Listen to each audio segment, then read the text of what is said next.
அதாவதுங்க, எங்க ஊர்ல ஆடத் தெரியாதவளுக்கு மேடை கோணையா அப்படின்னு சொல்லுவாங்க.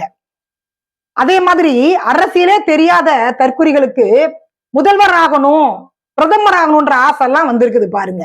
அதே மாதிரி நம்மளுடைய பனையூர் பண்ணையாரு, பனையூர் பண்ணையார்னா யாருன்ற ஒரு கேள்வி உங்களுக்கு வரும். நேற்று பெய்த மழையில இன்னைக்கு முளைச்ச காலா மாதிரி தமிழக அரசியலை பொறுத்த வரைக்கும் புதுசு புதுசா கட்சிகள் எல்லாம் தொடங்கிட்டு இருக்காங்கல்ல. அப்படி தொடங்குற ஒரு கட்சி தான் தமிழக வெற்றி கழகம். ஆரம்பத்தில் இக்க விட்டுட்டாங்க. நாம எடுத்து சொன்ன போறதான் வெற்றி கழகம் இக்கு வச்சு வெற்றி கழகத்தை ஆரம்பிச்சாங்க.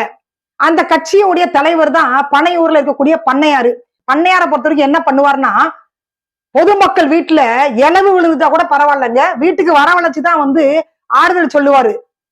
பண்ணையார் நேரடியா போயிட்டு மக்களை சந்திக்க மாட்டாரு. அந்த மாதிரிதான் பனையார்ல இருக்கக்கூடிய இந்த பண்ணையார் கரூர்ல நடந்த அந்த 41 இளவுக்கு வீட்டுக்கு வரவழைச்சு 20 லட்சம் ரூபாய் கொடுத்து அவங்க வாயை அடைச்சு ஆறுதல் கொடுத்து அனுப்பி விட்டாரு. அப்படிப்பட்ட பனையூர் பண்ணையாரு நேற்று மாமல்லபுரத்துல மாநில மாவட்ட செயல் வீரர்கள் ஆலோசனை கூட்டம்ன்றத நடத்தினாருங்க. அந்த கூட்டத்துல பாத்தீங்க அப்படின்னா பனையூர் பண்ணையாரு 18 நிமிஷம் பேசினாரு. அதுக்கு முன்னாடி எல்லாம் பயங்கரமான காமெடி நடந்துட்டு இருந்துச்சு. இட்டு போறதுக்கு கஷ்டமா இருக்குன்னு சொன்னாப்புல நம்முடைய அண்ணன் புசி ஆனந்த், அவருடைய அறிவெல்லாம் பார்த்து நான் அப்படி திகச்சு போயிட்டேன், ஷாக் ஆயிட்டான். அப்படியே நம்ம தளபதி 234 தொகுதியில நிப்பாரு. ஆனா இந்திய அரசியலமைப்பு சட்டத்துல அப்படி இடம் இல்லைங்க. ஒரு ஆளு 4 தொகுதிக்கு மேல நிக்க முடியாதுன்னு அறிவுபூர்வமா ஒரு விளக்கத்தை செயல் வீரர்களுக்கு கொடுத்தாரு பாருங்களேன். அதுலதான் நான் ஷாக் ஆயிட்டேன். இந்த மாதிரி ஒரு முட்டாளெல்லாம் வச்சுக்கிட்டு கட்சியை எப்படியா நீங்க நடத்துவீங்கன்ற ஒரு கேள்வி நமக்கு வரத்தானே செய்யுது. இந்திய அரசியலமைப்பு சட்டம் கூட தெரியாத இவரு பாண்டிச்சேரியில எப்படி குப்பை கொட்டினாருன்ற கேள்வி நமக்கு வரத்தானங்க செய்யுது. மைக்க எடுத்த உடனே ஆரம்பிச்சது நம்மள பயமுறுத்தி பார்த்தாங்க. எது மத்திய அரசு பயமுறுத்தி பார்த்தாங்க. நம்மளை பார்த்தா அப்படியா தெரியுது, முகத்துல பார்த்தா தெரியுதா, பயம் தெரியுதான்னு கேட்டாரு. ஆமா, உண்மைதான். நீங்க எல்லாம் யாருக்கும் பயப்படாத ஆளுங்க தாங்க. நாங்க பார்த்தோம், கரூர் சம்பவத்துல பார்த்தோம். கரூர் சம்பவத்தை பொறுத்த வரைக்கும் 41 பேர் செத்து போயிட்டாங்கன்னு செய்தி வந்த உடனே துண்டக்கானும் துணியக்கானும் தனி பிளைட்டை பிடிச்சி தைரியமா பனையூருக்கு ஓடி வந்த ஆட்கள் தான் நீங்க. அந்த ஸ்பாட்ல யாருமே இல்ல, எல்லாம் தைரியமா சென்னைக்கு ஓடி வந்துட்டாங்க போல தெரியுது. ஆனா அவங்க பேசுறாங்க, நாங்கெல்லாம் தைரியசாலிங்க, டிஎம்கே தான் சதி பண்ணிடுச்சு, டிஎம்கேவோட சதியா கூட இருந்துட்டு போட்டோம். அன்னைக்கு குரல் கொடுத்தது அண்ணா திமுகவில் இருக்கக்கூடிய நம்மளுடைய இபிஎஸ் தான். அந்த நன்றி உணர்வு கூட இல்லாம நீங்க இன்னைக்கு மைக்க பிடிச்சு பேசிட்டு இருக்கிறீங்க. அதுதான் நான் முதல்ல சொன்னேன், ஆட தெரியாதவளுக்கு மேடை கோணையா. டிஎம்கேவோட சதியாக இருந்தாலும் சரி, அங்க யாருடைய தேர்தல் பிரச்சாரம் நடந்தது? தமிழக வெற்றி கழகமான உங்க கட்சியோட பிரச்சாரம் தான் அங்க நடந்தது. அப்ப அங்க நடந்த சம்பவங்களுக்கு யாரு பொறுப்பேற்கணும்? சின்ன சின்ன குழந்தைங்களுக்கு வயிற்றுல மரத்தோடைய அந்த கிளைகள்லாம் குத்தி கிளறி குடல்லாம் வெளியில வந்திருக்கு. அந்த வீடியோ காட்சிகள்லாம் பதற வைக்குது. அப்படியே அந்த இடத்த விட்டுட்டு துண்டக்கானும் துணிய காணும்னு பனையூருக்கு ஓடி வந்தப்ப உங்களோட தைரியம் என்னன்றத நாங்க நல்லாவே புரிஞ்சுக்கிட்டோம். பனையூர் பண்ணையார் அவர்களே, எப்போதுமே பனையூர் பண்ணையார் பேசுறப்ப எங்களுடைய கொள்கை எதிரி பாஜக, நேரடி எதிரி யாருன்னு கேட்டீங்கன்னா டிஎம்கே. டிவிக்கே டிஎம்கேக்கு மட்டும்தான் போட்டீங்க. நாங்க வேற யாரையும் பற்றிலாம் பேச மாட்டோம், விமர்சனம் பண்ண மாட்டோம்னா தைரியமா பேசினாலு இப்ப அந்த கதையெல்லாம் பேசவே இல்லை. அண்ணா திமுக மறைமுகமா சரண்டர் ஆயிடுச்சா மத்திய அரசு கிட்ட, டிஎம்கே நேரடியா சரண்டர் ஆயிடுச்சா, அவ்வளவுதான் வித்தியாசமா. யாரு முன்னாள் முதலமைச்சர் கிட்ட போய் சரண்டர் ஆனாங்க? 5 மணி நேரம் இப்படி கைய கட்டிட்டு நின்னாங்கன்றத பனையூர் பண்ணையாருக்கு ஞாபகப்படுத்த விரும்புறேன். அணில் குஞ்சு மாதிரி நாங்கெல்லாம் உங்களுக்கு உதவி செய்யறோம் ஐயா, தயவு செய்து படத்தை வெளியில விட்டுடுங்க ஐயா, அம்மா அம்மா அப்படின்லாம் கெஞ்சுனீங்க. நீங்க உங்களுடைய தைரியம் என்ன, உங்களுடைய தீரம் என்னன்றதான் நாங்க அந்த 5 மணி நேரத்துல பாத்துட்டோம், நல்லாவே பாத்துட்டோம். அதற்கு அடுத்து பாத்தீங்கன்னா தமிழகத்தை பொறுத்த வரைக்கும் கவர்ச்சிகரமான திட்டங்கள்லாம் கொடுத்துட்டு இருக்கிறாங்க. நோட்டீஸ் பண்ணிருப்பீங்க நீங்க இதுக்கு முன்னாடி தேர்தல் அறிக்கையில நீங்க என்ன சொன்னீங்க? ஆளுக்கு ஒரு வீடு, 4 வீலரு 2 வீலரு, கோடிக்கணக்கான பணம், அப்படி மக்களை கோடீஸ்வரர் ஆக்கிறேன் நானு. ஏழையாக இருக்கக்கூடிய மக்கள்லாம் தமிழகத்துல பார்க்கவே முடியாதுங்க. இது கவர்ச்சிகரமான திட்டங்கள் இல்லையா? இந்த திட்டங்கள் முதல்ல எங்க இருந்து வந்தது? 50 வருட காலம் திராவிட கட்சிகள் இங்க ஆண்டுட்டு இருக்காங்கன்னா அவங்க கொடுத்த திட்டங்கள் தான் இது. அண்ணா திமுக கொடுத்த திட்டங்கள் தான் இது. டிஎம்கே உடைய ஓட்டை பிரிக்கக்கூடிய ஒரு ஸ்பாயிலராக நீங்க இருப்பீங்களே தவிர எந்த காலகட்டத்திலையும் ஆட்சியை பிடிச்சு முதலமைச்சர் பிரதமர் கனவெல்லாம் காணவே காணாதீங்க. இதற்கு முன்னாடி எல்லாம் பாஜக தான் எங்களுடைய கொள்கை எதிரி, நேர் எதிரி, டிஎம்கே தான் எங்களுடைய எதிரின்னு பேசினவரு இப்ப அண்ணா திமுக எழுத்து பேசுறாருன்னா என்ன காரணங்க? யாரோ பனையூர் பண்ணையார கூப்பிட்டு மண்டையில நங்கு நங்கு நங்குன்னு கொட்டி இருக்கிறாங்க. கொட்டி சொல்லி இருக்கிறாங்க. என்ன சொல்லியிருக்காங்கன்னா, பண்ணையாரே இப்படி எல்லாம் அரசியல் பண்ணக்கூடாது, நீங்க டிஎம்கே டிவிக்குன்னு சொல்லிட்டு இருக்கும் பொழுது அங்க ஒருத்தர் வந்துட்டு சிக்ஸர் அடிச்சுட்டாரு, ஒரு பால்ல சிக்ஸர் அடிச்சுட்டாரு. சைலண்டா வந்து வலுவான ஒரு கூட்டணியா அமைச்சிருக்கிறாரு இபிஎஸ்.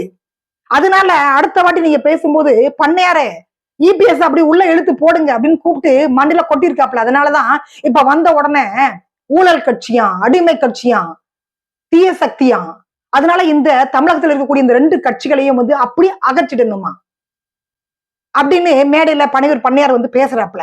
ஒரு விஷயத்த வந்து நாங்க ஞாபகப்படுத்த விரும்புறோம். 120 டிக்கெட்டை ரசிகர்களை ஏமாற்றி 5000 வரைக்கும் இன்னைக்கு உங்க கட்சியில, உங்க சங்கத்துல இருக்கக்கூடியவங்க, ரசிகர் மன்றத்துல இருக்கக்கூடியவங்க எல்லாம் வித்துட்டு இருக்கிறாங்களே, அதெல்லாம் என்னது அது? அதெல்லாம் வந்து ஊழல் இல்லையா?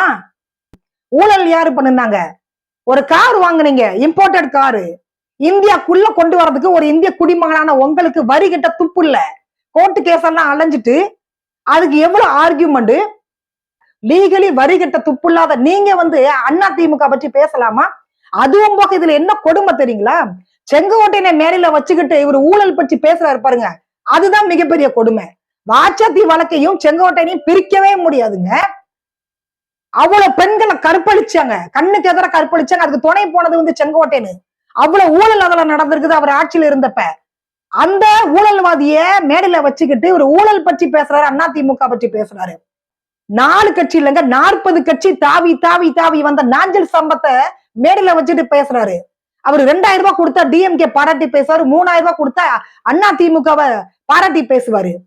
இனோவா கார் கொடுத்தா தமிழக வெற்றி கழகத்துல இருப்பாரு.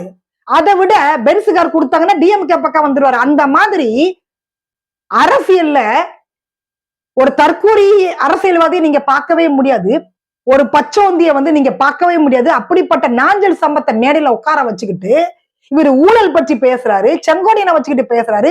ஆதவ் அர்ஜுனா, ஆதவ் அர்ஜுனா யாருன்னு தெரியுமா? முதல்ல விஜய் அவர்களுக்கு மார்ட்டின் லாட்டரி தெரியுமா உங்களுக்கு? அவரோட வரலாறு என்னன்னு தெரியுமா? அவங்க எப்படி கோடீஸ்வரர் ஆனாங்கன்னு தெரியுமா? மக்களுடைய, ஏழை மக்களுடைய வயிற்றுச்சல்ல வாங்கி அந்த மக்களுடைய வாழ்வாதாரத்தை பறிச்சு குடும்பத்தை நடுத்தர நிறுத்தி லாட்டரி சிட்டு அப்படின்ற பெயர்ல மக்களை ஏமாற்றி பணம் சம்பாதிச்ச அந்த ஆதவ் அர்ஜுனாவை மேடையில வச்சுட்டு பேசுறீங்களா? உங்களுக்கு வெக்கமா இல்லையா?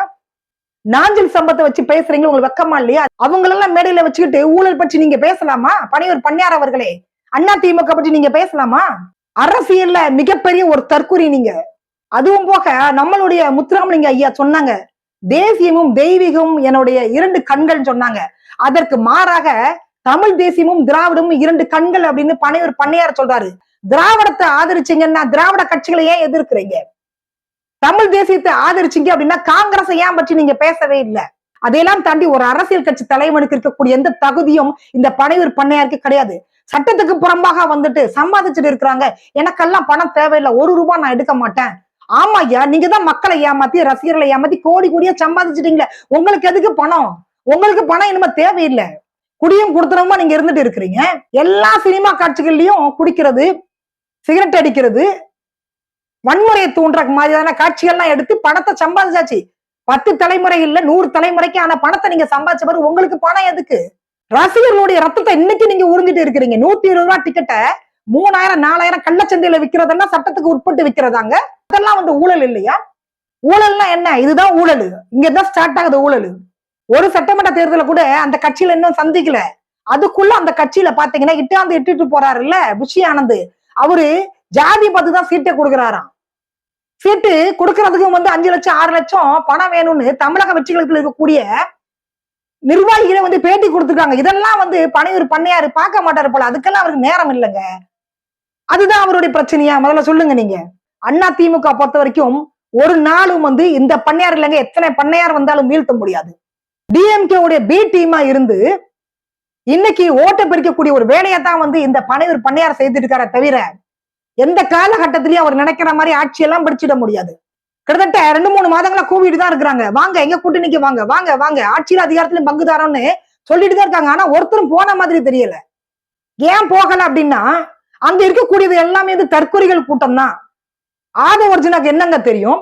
இந்த இட்டு போறாரு, அவருக்கு என்ன தெரியும்? இல்ல ஜான் ஆரோக்கியசாமி அவருக்கு என்ன தெரியும்? உலக வரலாற்றிலேயே பணியூர் பண்ணையார் மாதிரியான ஒரு ஆளை நீங்க பார்த்திருக்கவே முடியாது. கரூர்ல அந்த மரண சம்பவம் நடந்த பிறகு வீட்டுக்கு வரவழைச்சு 20 லட்சம் ரூபாய் கொடுத்து அவங்க வாயை அடைச்சு 72 நாட்கள் கதவை பூட்டி வீட்டுக்குள்ளேயே உட்காந்துக்கிட்டு கேட்ட தைரியசாலியா.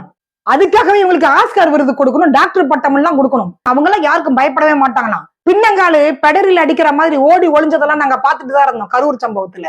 அந்த 41 பேர் செத்து போனாங்கன்ற வருத்தம் கூட இல்லாம மலேசியால போய் டான்ஸ் ஆடிட்டு இருந்தாரு. அதாவதுங்க, அரசியலை பொறுத்தவரைக்கும் நல்லவர்களாக இருக்கலாம், வல்லவர்களாக இருக்கலாம், ஆனா ஒண்ணுமே தெரியாத இந்த மாதிரி தற்கூரிகளாக இருக்கக்கூடாது. ஆக இந்த பனையூர் பண்ணையாரு புஷி ஆனந்த், ஜான் ஆரோக்கியசாமி ஆதவ ஒரிஜினா விரித்த வலையில விழுந்து சிக்கி சின்ன பண்ணமாயிட்டு இருக்கிறாரு. அது அவருக்கு தெரியவே இல்லை. அதுதான் பெரிய கொடுமை. அண்ணா திமுக பற்றி விமர்சனம் பண்ணுவாங்களா? அண்ணா திமுக இருந்து ஆட்களை கூப்பிட்டுப்பாங்களாம். டிஎம்கே டிவிகேன்னு பேசிட்டு இருந்தவர் திடீர்னு அண்ணா திமுக உள்ள இழுக்கிறாருன்னா என்ன காரணம்னா ரொம்ப கிளியரா தெரியுது. கேம் ஓவர் அப்படின்றது தெரியுது. காங்கிரஸ் பற்றி இது வரைக்கும் ஒரு வார்த்தை கூட அவர் பேசுனது இல்லை. ஏன்னா அந்த கரூர் சம்பவமாக இருந்தாலும் சரி, ஜனநாயகன் திரைப்படமாக இருந்தாலும் சரி, இந்த சிபிஐ வழக்காக இருந்தாலும் சரி, ராகுல் காந்தி போன் பண்ணி பேசிட்டு தான் இருக்காரு விஜய்ட்ட. அதனாலதான் இவர் காங்கிரஸ் பற்றி பேசுறது இல்ல. தமிழ் தேசிய என்ற வார்த்தையை உச்சரிக்க கூட பனையூர் பண்ணையார் அவர்களுக்கு அருகதை கிடையாது முதல்ல. ஏன்னா ஈழத்துல போர் நடந்த போது மத்தியில காங்கிரஸ் தான் இருந்தது. அவங்கதான் 1.5 லட்சம் பேரை கொன்று குவித்தாங்கன்ற விமர்சனம் இருக்குது. ஆக மொத்தத்துல அண்ணா திமுக வெற்றி என்பது உறுதியாகி விட்டது. மேடை ஏறி சினிமா டைலாக் எல்லாம் பேசின ஆட்சி இங்க பிடிச்சிட முடியாது. ரொம்ப தெளிவாக அமைதியாக காய நகர்த்தி இன்னைக்கு ஒரு வலுவான கூட்டணியை அமைத்த நம்மளுடைய இபிஎஸ் அண்ணா திமுக வெற்றி அடைவதை, ஆட்சியை பிடிப்பதை யாராலும் தடுத்து நிறுத்திட முடியாது. மீண்டும் சந்திக்கலாம். நன்றி, வணக்கம்.